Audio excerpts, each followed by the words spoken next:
What's up, Solutioneers? Welcome back to the Upstream vlog. I'm Miriam Gordon, the Policy Director at Upstream.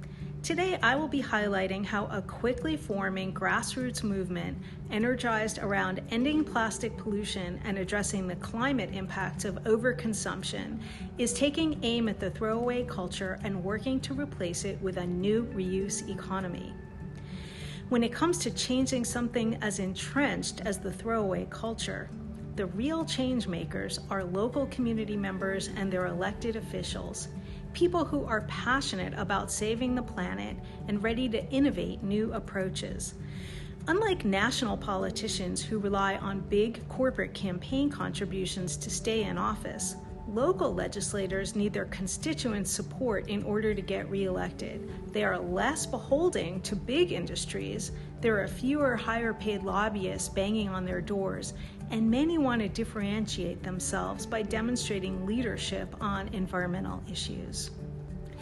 I'm standing in the hearing room of the Marin County Board of Supervisors in San Rafael, California, inside an incredible building designed by Frank Lloyd Wright. This is the site of the most recent reusable foodware policy victory in North America.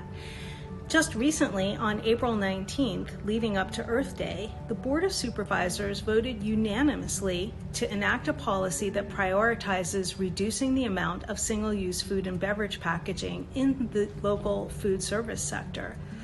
This policy victory could not have been possible without great local legislative champions, as well as the organizers who engage the community in calling on legislators to support the ordinance. That includes Reusable Marin, one of the coalitions that Upstream helped to launch, and other community groups like Plastic Free Marin. The policy is true to the 3 R's hierarchy for waste management. That is, that it's better to reduce and reuse than to recycle or dispose of waste.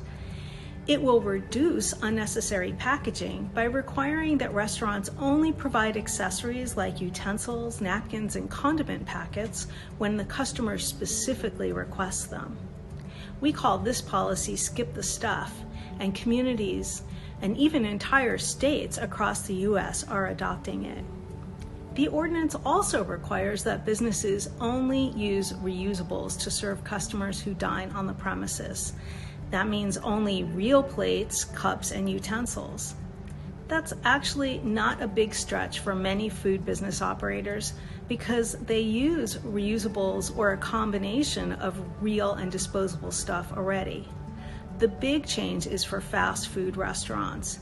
In that sector, this policy means that disposability as an operational principle will eventually cease to exist.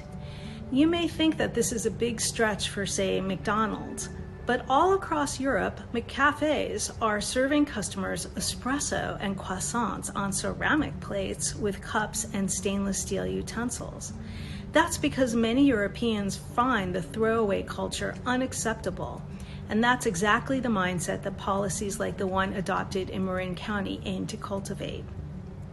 The Marin ordinance also addresses disposable takeout cups, attempting to motivate consumers to bring a reusable cup or borrow one from the cafe by requiring that they pay 25 cents for the disposable cup.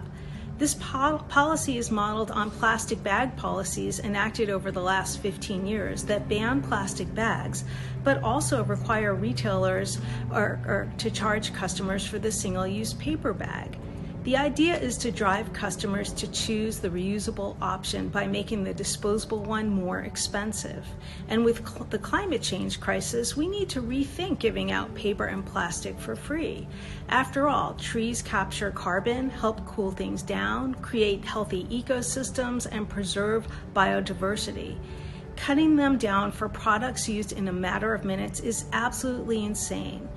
And it's just as crazy to mindlessly consume single-use plastics when we have so little time to transition off of fossil fuels in order to prevent the worst-case scenarios of the impending climate catastrophe. The Marin County Ordinance was modeled on the first reusable foodware ordinance that was enacted in Berkeley, California in 2019. Upstream was one of the architects of that policy and joined in the organizing effort with many local activists led by the Berkeley-based Ecology Center to help get that policy enacted. Some of the key strategies organizers used in Berkeley provide a blueprint for organizing that is being replicated and iterated by other reuse coalitions across the country. First, the organizers had good data to use. Local litter studies showed that food and beverage packaging comprised nearly 70% of the trash on city streets that enters local waterways. In addition, a local program called Rethink Disposable provided dozens of case studies showing that switching to reuse for on-site dining saved local restaurants money and cut waste. Organizers went out and conducted surveys with the business community and found that nearly 70% supported the disposable cup charge, probably because they get to keep the money. In addition, there was widespread community engagement. From the students in Miss Omania's 3rd grade class who spoke at press conferences and testified at the hearing, to the climate and plastic pollution activists and faith-based leaders, the turnout was tremendous.